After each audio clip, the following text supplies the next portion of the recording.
কুরআন ও হাদিসের আলোকে বিশ্ব নবী হজরত মুহাম্মদ সাল্লাল্লাহু আলাইহি ওয়াসাল্লাম এর জীবনী অলৌকিক ঘটনাবলী পাঠ ২৯ কাফেরদের নিপাত করবে।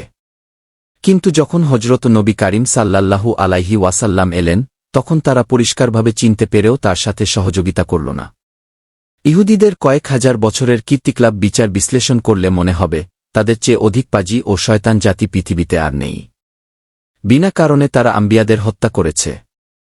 তাদের ধর্মে সুদ খাওয়া, মিথ্যা বলা ইত্যাদি নিষিদ্ধ থাকা সত্ত্বেও এগুলোই ছিল তাদের প্রধান ব্যবসা।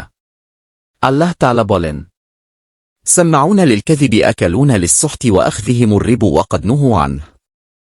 অর্থ, তারা মিথ্যা বলতে ও শুনতে খুব পটু এবং হারাম খেতে, সুদ নিতে পাকা ওস্তাদ। অথচ এ সকল কাজ হতে তাদেরকে নিষেধ করা হয়েছে।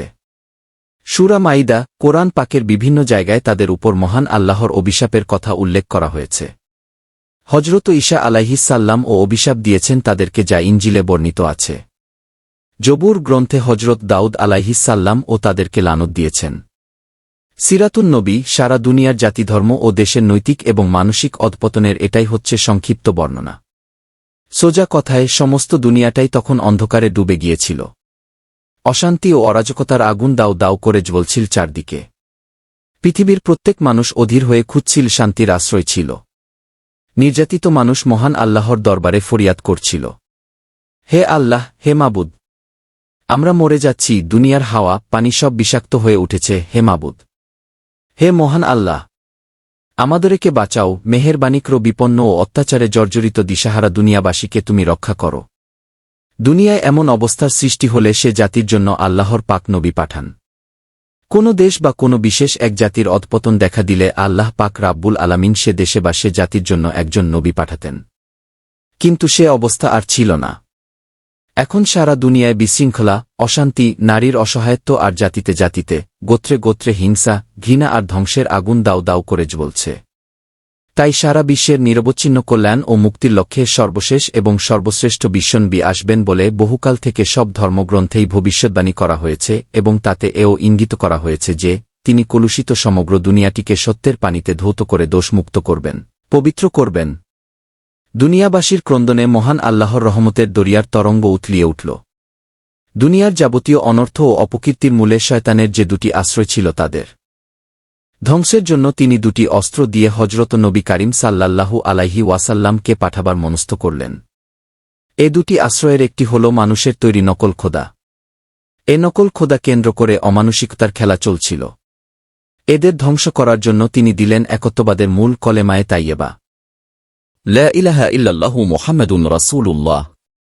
অর্থ, আল্লাহ ছাড়া আর কোনো উপাস্য নেই, হজরত মুহাম্মদ সাল্লাল্লাহু আলাইহি ওয়াসাল্লাম আল্লাহর প্রেরিত রাসূল। দ্বিতীয় আশ্রয় ছিল সবল কর্তৃক দুর্বলদের উপর অত্যাচার, অবিচার ও শোষণ। এদের নিষ্পেষণে দুর্বল জনতা হয়েছিল চিরপঙ্গু। ধ্বংসের অতল তলে তলিয়ে যাচ্ছিল চিরকালের জন্য। এই অভিশপ্ত আশ্রয়কে নিশ্চিহ্ন করার জন্যই আল্লাহ পাক ঘোষণা করলেন, ইনিল হুকমু ইল্লা লিল্লাহ। অর্থ, মহান আল্লাহর শাসন ছাড়া কারো শাসন নেই। দ্বিতীয় অধ্যায় মহানবী হজরত মুহাম্মদ সাল্লাল্লাহু আলাইহি ওয়াসাল্লাম এর বংশ পরিচয়।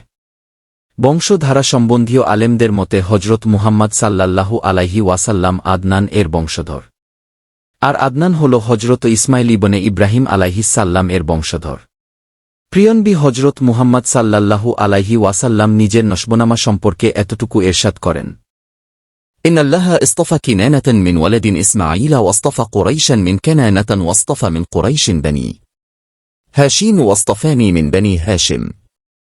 অর্থ, আল্লাহ তাআলা ইসমাইল আলাইহিসসাল্লাম এর বংশধরের মধ্যে কেনানকে শ্রেষ্ঠত্ব দিয়েছেন, কেননা বংশের মধ্যে কোরাইশ গোত্রকে সম্মান ও শ্রেষ্ঠত্ব দিয়েছেন, আর কোরিশদের মধ্যে বনু হাশেমকে বৈশিষ্ট্য দান করেছেন এবং বনু হাশেম হতে আমাকে মনোনীত করেছেন।